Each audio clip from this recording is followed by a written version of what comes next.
Hey everyone, it's David Barnett from davidcbarnett.com, the blog site, YouTube channel, iTunes, SoundCloud, Google Play podcast, where I talk about buying, selling, financing, and managing small and medium-sized businesses. Today, we're all in the presence of royalty.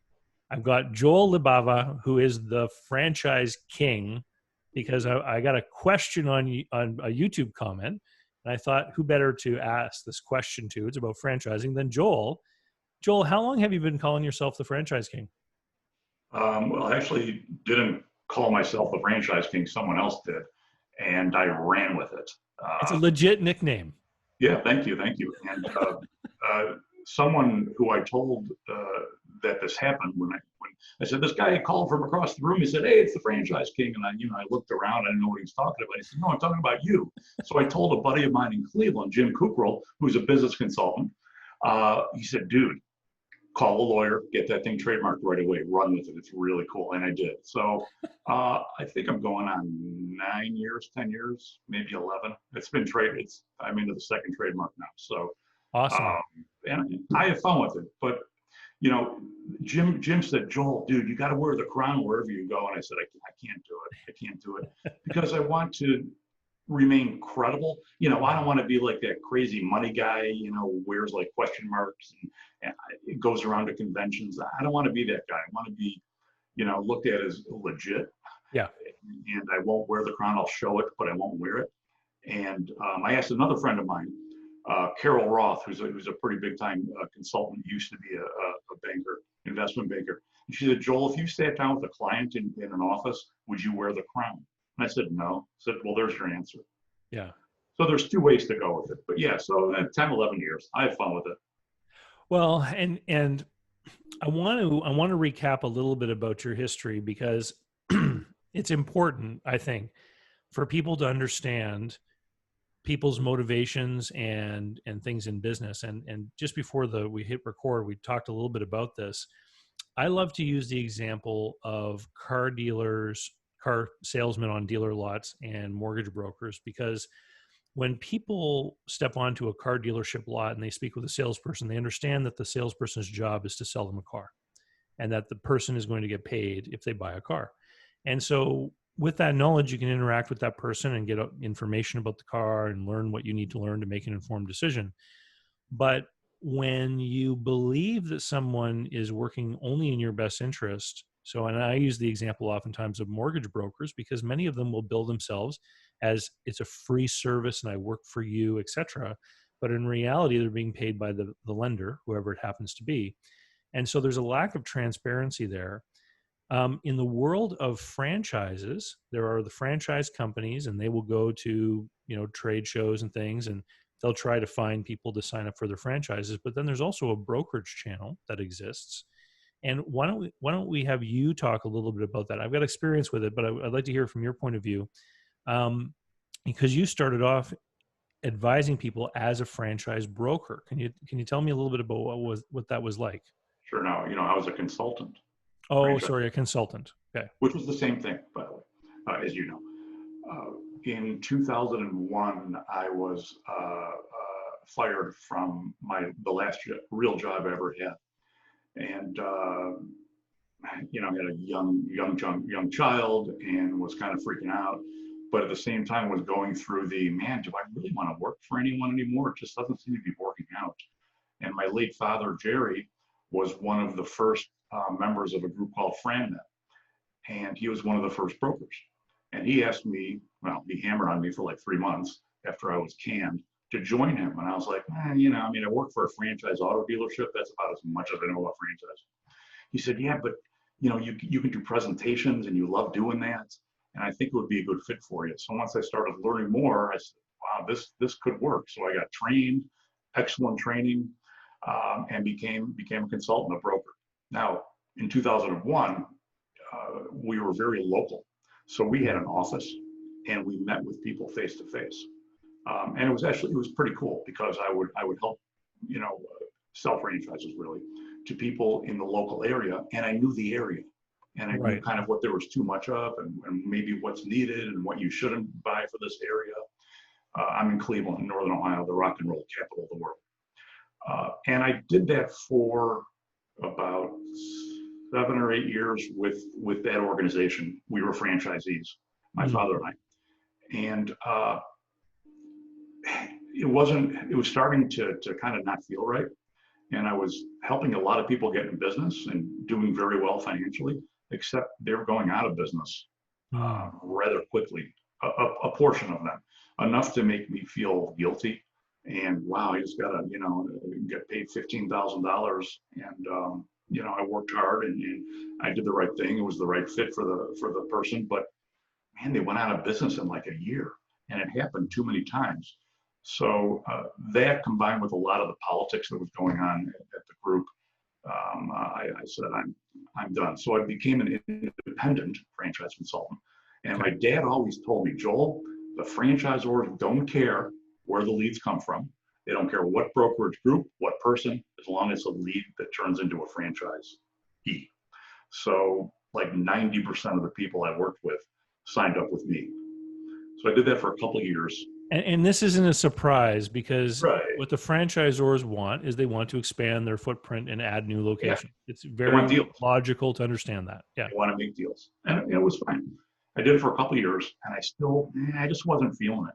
So I did something crazy and decided to change my model and actually charge people for my expertise, for my knowledge, which is today still a grind, because it's me against 3,000 or 4,000 or more franchise brokers, consultants who do this for free, which is what you've talked about.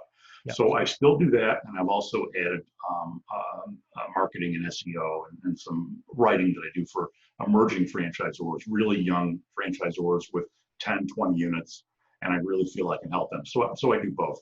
But the bottom line is, I love what I'm doing. I make less money and have more fun and feel more satisfaction. And what I do doesn't rely on whether the franchise gets sold or not. Right. So you're free to give the honest, direct advice that somebody should hear, right, whether it's to buy this one or that one, or maybe this isn't for you. Right. Or maybe I'll do I have some inside knowledge maybe, and I'll share it, and I'll say, look, not right now, this isn't the time, or not in this area. Or I'll say, and interestingly enough, I get about 30% of the people that contact me are actually working with brokers or consultants, and they want to make sure that they're not, that the consultant really is looking out for their best interests. So they'll ask me for a second opinion. Yeah. If it's a good franchise and a good fit, I have no problem telling them, hey, you're on the right track. You're good. But if it's not, I'll say, by the way, did you know about these lawsuits? Or, then I kind of wake things up. My job isn't to destroy something. It's to make sure that they're doing the right thing for them. And that's so I can fall asleep at night. Now, some of the people in the industry don't care for me because I'm blunt and I'm truthful, and I have no problem calling out franchisors that suck. All right. But they know, some of them may dislike me, but they know that I come from a place of ethics, and what it is what it is. I'm not making stuff up. And I'm getting to the point, I'm 60, and I don't care what they say anyway. I don't know if you're getting there, but that's kind of my personality. It's kind of evolved where I don't care. I'm just going to do the right thing for the people. The thing you talked about before we got on the air was that today's franchise buyers, prospective franchise buyers, like the fact that they can work with a broker consultant for free. Obviously, free is great. But they don't really know that the franchise consultant is actually contracted by the franchisors that they work with. They're the car salesman. Right. They don't. People don't get that. But it comes across like the consultant is working for them. Yeah. But they're not. They're not. Well, it's interesting because what I have noticed is this proliferation of franchise brands out there, and one of the things that I wrote somewhere years ago, and I can't remember if this was inspired by someone or if I actually made it up myself. It's been such a long time, but I put, in the 60s and 70s and 80s, everyone wanted to own a McDonald's. Now everyone wants to be Ray Kroc. Right. And so you've got all of these people coming up with these business ideas saying, and then I'm going to franchise it. Right. because their romantic dream is that they want to have 100 other people working all day Right. so that they can collect royalty checks and Right. And be right off into the sunset in, Canada or so all of a sudden now we have this explosion, and it's not just in the traditional fields, but you've got all kinds of new industries that are seeing franchise brands, and you've witnessed a lot of this proliferation. One something. of the question that the YouTube commenter said, how do I recognize a good franchise? What are the things to look for in a good, or maybe in a bad franchise? And you've seen this proliferation, and you've seen names completely disappear, I'm sure. Yeah. I've witnessed some amazing blossoming of franchise brands. One of them, they're still open with just a handful of locations here in Canada. It's called Great Canadian Bagel. They had like hundreds of locations. They even went into the States and the UK. Now they've got like 30 locations, right? And so they grow, they shrink. I've often told people that there's a certain glory time for a franchise brand where if they're signing up, if they've demonstrated a little bit of success and they sign up some wealthy enough franchisees who can remain open even if they're losing money, then they have that 5-year window where they have to try to sell as many locations as they can before their disclosure document starts to disclose a bunch of closures. Have you seen that too? I don't see it as something that's intentional, but I see it happen. And it's weird that you mentioned bagels because we've had some franchisors in the U.S. I think one of them was like the New York Bagel Company or something, who sold dozens of franchises, and all of a sudden they're gone, and they're coming up with stories on how to cover themselves.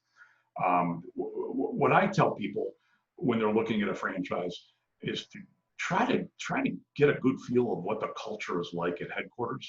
Hmm. And it starts with that first interaction with your franchise salesperson, franchise development rep at headquarters, which sometimes isn't even at headquarters because a lot of franchisors are outsourcing their sales departments. So one of the things to ask the person who, you request information on a franchise website, an opportunity portal, and someone contacts you. You need to ask, do you work for the franchisor or are you an outside organization? Because that makes a difference too, because an outside organization is sales, not even brokers, but franchise salespeople that are employed to sell franchises are employed to sell franchises. Yeah. And they are not going to look at the candidates as hard as the franchisor will because they want to make their $5,000 or $7,000 commission and they want to do volume. So that's the first thing. But, that first impression, like in any kind of business, is so important.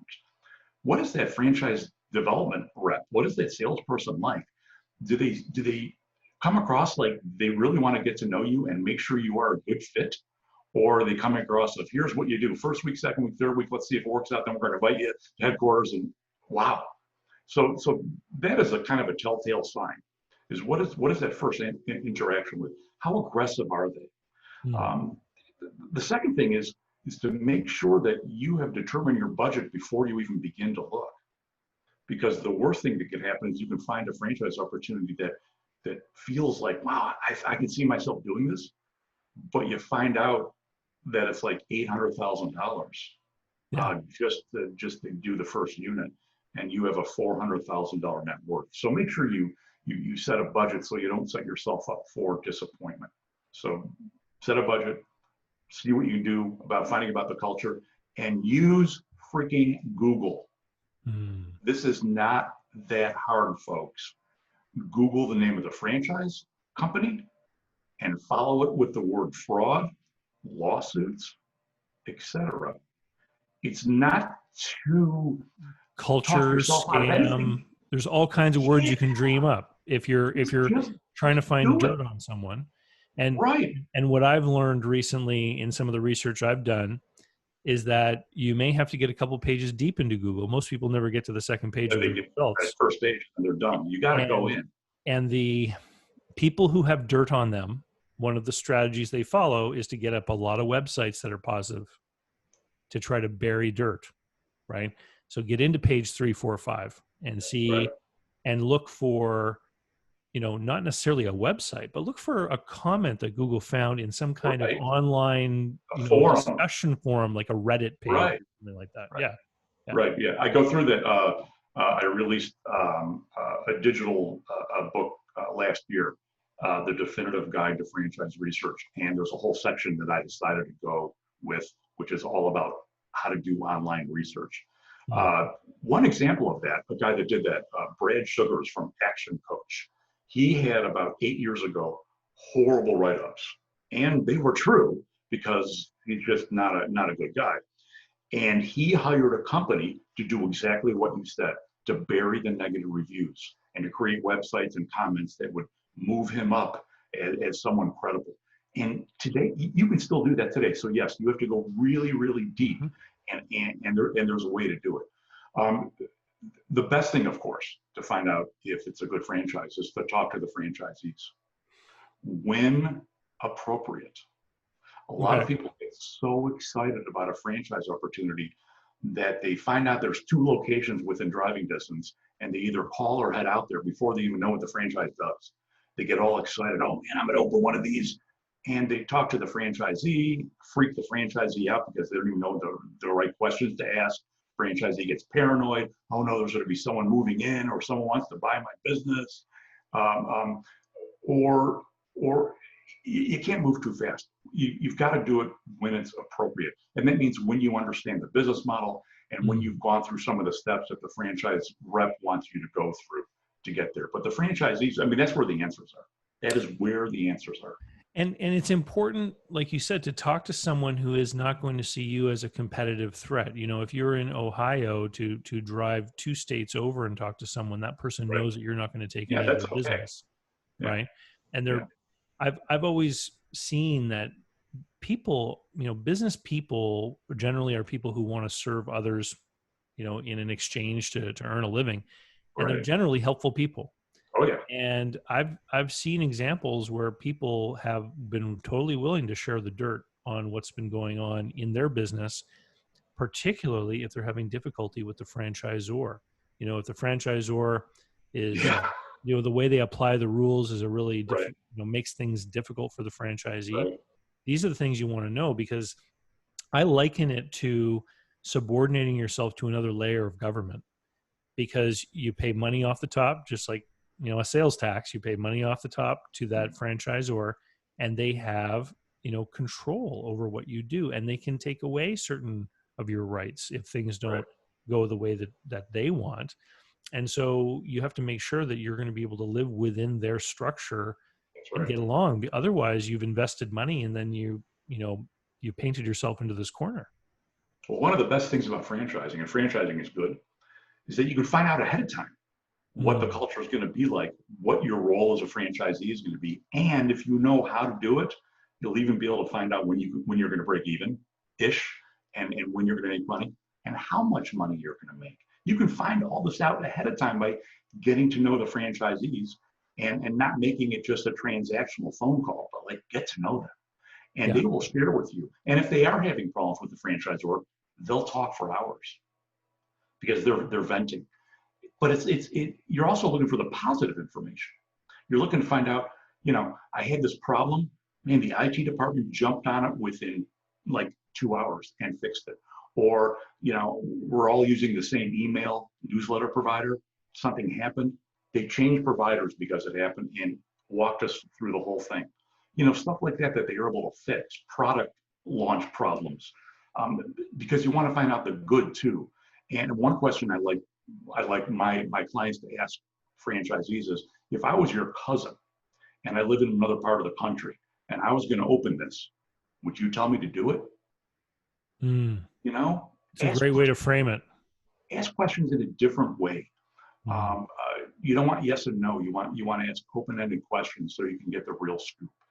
It's not hard to do, but even today, I would say that 40% of the people that buy franchises don't even talk to any franchisees, which It is amazing. is that, in business acquisition, we call this buyer fever, where people will become so enamored and excited about the It's dream that they have about what it's going to be like, that they just start running full steam toward it, and they lose the pragmatism, or the skepticism to, try to poke at things and look at things. And so the same thing kind of well, I mean, Yeah, The it same thing does. happens with cars, RV sales, Right. house sales, no matter what, right? You're in the ether and you're like, oh, this is for me. Let's go. And facts, I don't want those because I'm too excited. Nothing can go wrong. I know this is for me. And that's how people lose money. When you said that you've seen a lot of people buy a franchise, get set up, and then fail. What are some of the big reasons why you believe that happens? Is it the individual or the system, or are there different reasons that you've seen? Sometimes both. The transition from employee to employer is a lot bigger than a lot of people realize. Mm. In addition, even when I was a consultant, I always put this out there. I always told people, if you are looking to replace your income, it's not going to happen in the first year, maybe not even the second year. If you're looking to get a paycheck right away, don't do this unless you're looking at an existing business Mm. that is up and running and you can get a good idea of what the revenue is. But if you're doing a startup franchise in your neighborhood, the first one in your neighborhood, it's going to take a while to break even. You have a business loan to pay off. There's a lot of things. So a lot of people go out of business because they didn't have any money in the reserve, or just psychologically they couldn't handle not getting a paycheck, and they refuse to be patient and just wait. Buying a franchise is a long-term investment thing. It's part of a long-term investment strategy.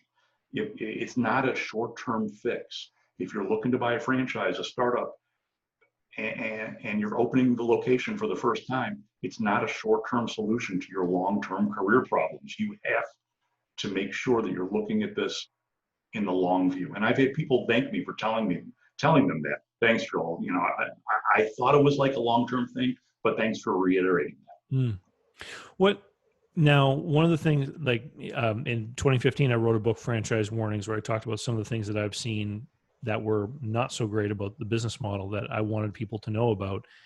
One of the things that I wanted to ask you about is the value of buying a franchise that's kind of in the shadow of other locations. Because one of the big reasons why you buy one of these things is to get that name, which hopefully has some degree of recognition in your market.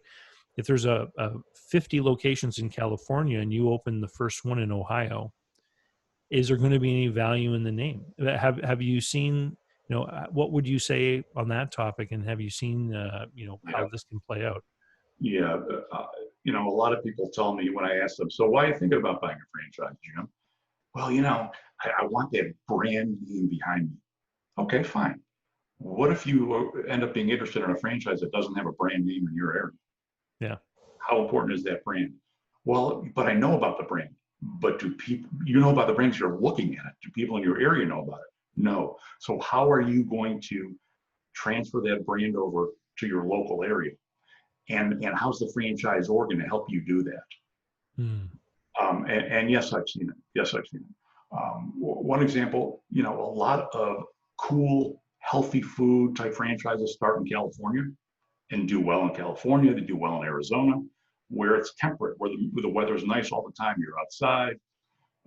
But some of them don't work in the Midwest, where wintertime you're not outside. And You you need have a to be bunch of really careful. calories to keep yourself warm in the cold. Yeah, right. Especially where you are. But Cleveland isn't that warm in the wintertime either. So you're right. You have to be careful. Having a brand is nice, but remember, if you're buying a franchise that already has a brand presence in your area, you're not going to get your first choice of location probably, or Right. your second, or your third. So how important is that brand? So a lot of people say, well, with a brand name, it really lowers my risk. Not necessarily, especially with the internet, because if something goes bad, someone at Taco Bell, is eating this taco and then is doing weird stuff with it, and it's on YouTube. 3 days later, there's 1 million views. Yeah. 2 more days later, the PR firm has to jump in and say, no, no, no, that was just that location. Yeah, but the people visiting your location know about it, and now there's less of them visiting because they're grossed out. So you can't control what other franchisees in other markets are doing. Mm. So you actually do have to find out if the franchisor has a good PR firm that can help mitigate things if they happen. One of the things that I've noticed as well is that when a franchise brand seems to hit a home run when it's successful and they're rolling out quickly, the lead time to the copycats tends to be shorter now. Have you noticed this as well? Yeah, Where there's a lot. another just like me brand will appear. Yeah, because you can put up a website in a day and a half. Yeah. You know, and you can start branding as you know, either the alternative or with a similar name. It happens, but I found that the good franchisors, they don't even worry about it. You know, they're not losing sleep over it because they know they're just going to be one hit wonders anyway. And the people that do that generally are not the best people to begin with, and they just kind of blow themselves out of the water. They do it by themselves. They'll sell a few locations and they're done. You had mentioned that you are working with some early stage franchisors. What in particular should people be watching out for if they're looking at a franchise that only has 10 or a dozen locations? And are there certain advantages to the prospective franchisee in dealing with that kind of franchisor? When you work with a young franchisor who might have 10 or 15 locations or 5 locations, the cool thing is they may be a tad more flexible and be a little more open to ideas that you may have Mm-hmm. because you're on the front line, you're doing it, as opposed to a franchisor that has 500 units that is already very rigid and knows what works. So that's one advantage. You know, your creativity can be used more in general. The second one is you get your first choice of location almost every time.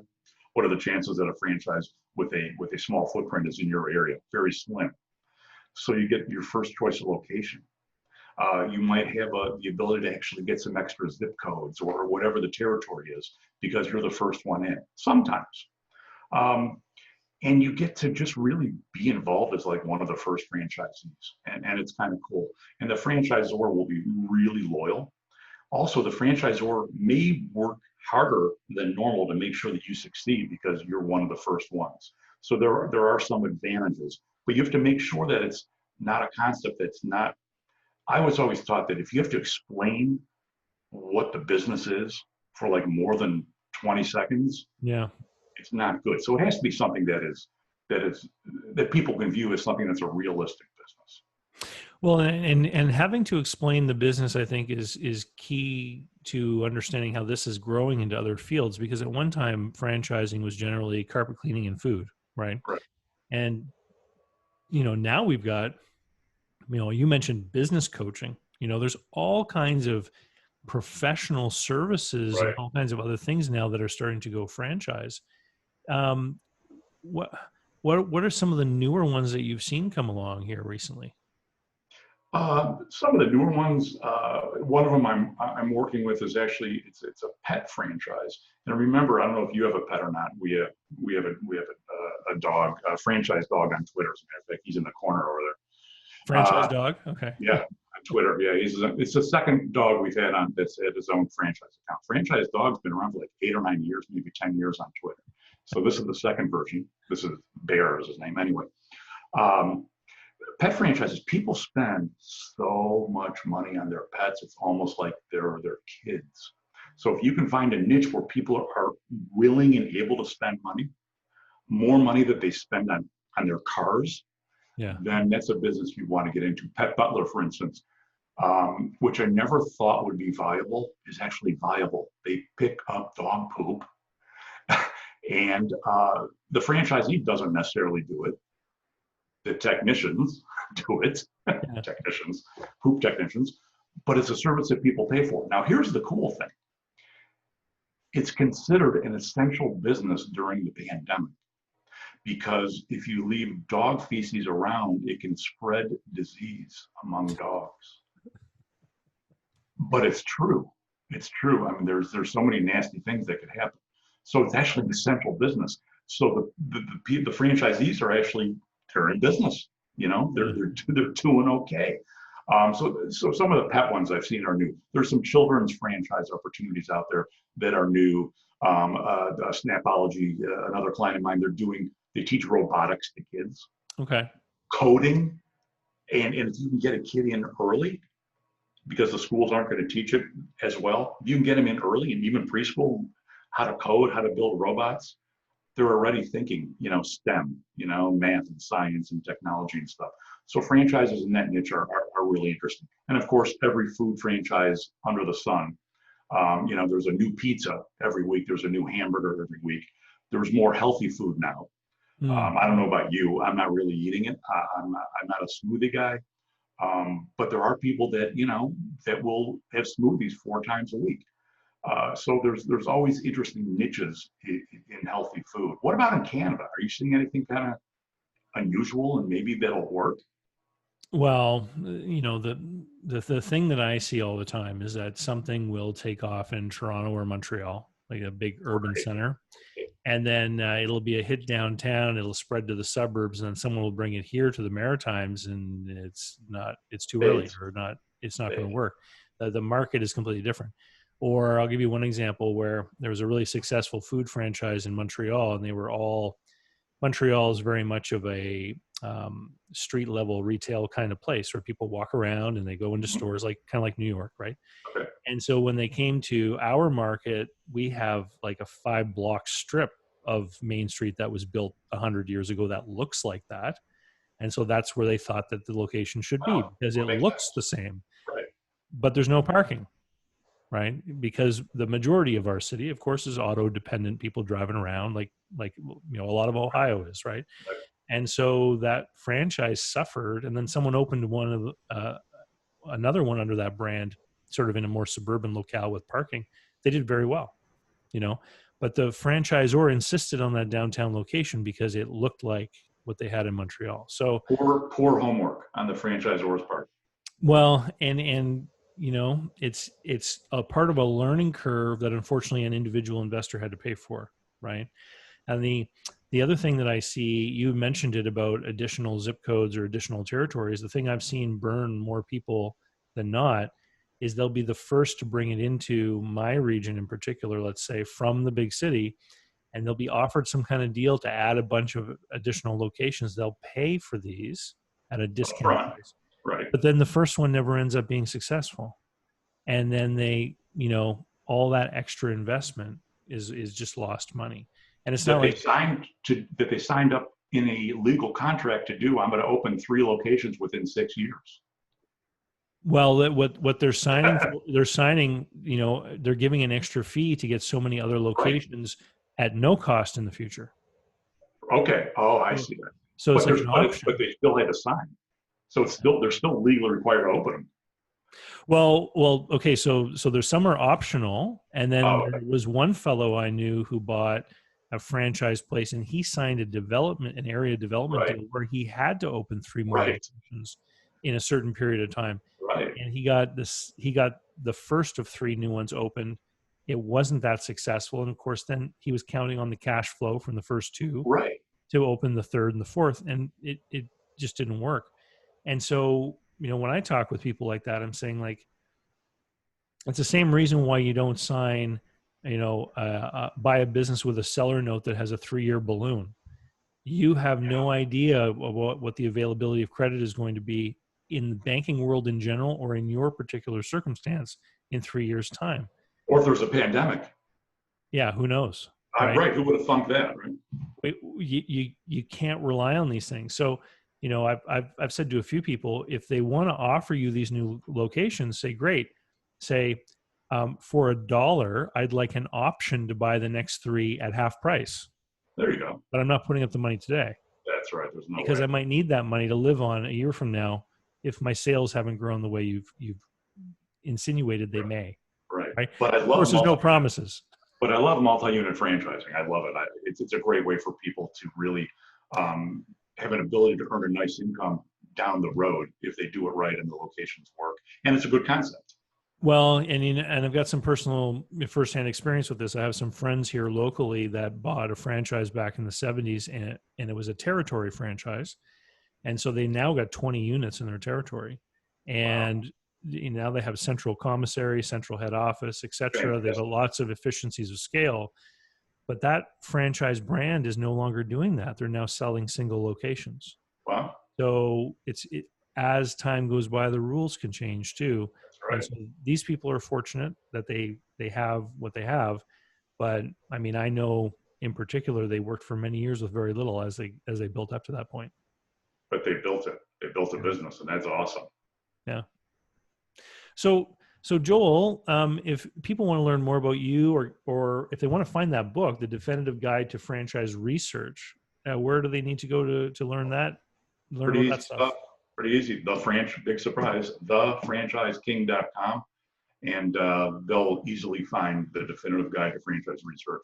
It's an instant download. It's $29, and the stuff that I put in there, they could use on 150 different franchises. It's all the same. And the online part, I think people will really enjoy. Really, it's a step-by-step how to use Google or Bing to find out information that no one else is looking for. Yeah. And so, And this is the key, because you and I grew up in a time where if we wanted to learn something, we had to go to the library. We had to know how to use index cards, right. get out the microfiche, and Yeah. magnify those miniaturized newspaper articles and all that kind of stuff. And so we were taught to think about how things are categorized and the way Right. you look for the data. And what I find interesting today about people, maybe it's the millennial generation, people kind of under 40, is they're very used to just typing a question or speaking a question into Google and then just accepting what comes right up. And sometimes that stuff's been put there for you to find. And I don't think people quite register that. We already talked about that today. You have to dig deep, and people are doing it instantly. They're sitting on their couch during a commercial, and they're typing stuff in and trying to find out information, and they're like, oh, okay, cool, but then they forget, because we are bombarded all day with marketing messages and videos, and so it's an overwhelm. Really have to kind of take a deep breath when you're doing this whole franchise research thing, but it can be done. Yeah, and what another thing that and I don't know if your book mentions this, but if you start to read stuff and you start to see people's names, well, go type those into LinkedIn. Yeah. Or type those people's names in with some of those search terms we talked about: fraud, right. lawsuit, scam. See what their background is. Yeah. It might be a really good, cool background. Hey, you worked for Apple for 10 years. I mean, you never know. Yeah. Yeah. It's do your research, and it's just due diligence, really. Anyway, Joel, thanks. It's been great. And good to talk to you. All right. Stay warm in the summer and stay cool in the winter up in the Maritimes. But yeah, really great to know you. Thank you. Good. And for any of you guys listening, if you're interested in business stuff, you should be on my email list, which if you go over to davidcbarnett.com, on the left-hand side, there's a sign up. Choose the topics that interest you so that I don't bombard you with stuff that you don't like. There's 6 different categories you can choose from. And of course, easy unsubscribe anytime. Anyway, we'll talk to you soon. Have a great day.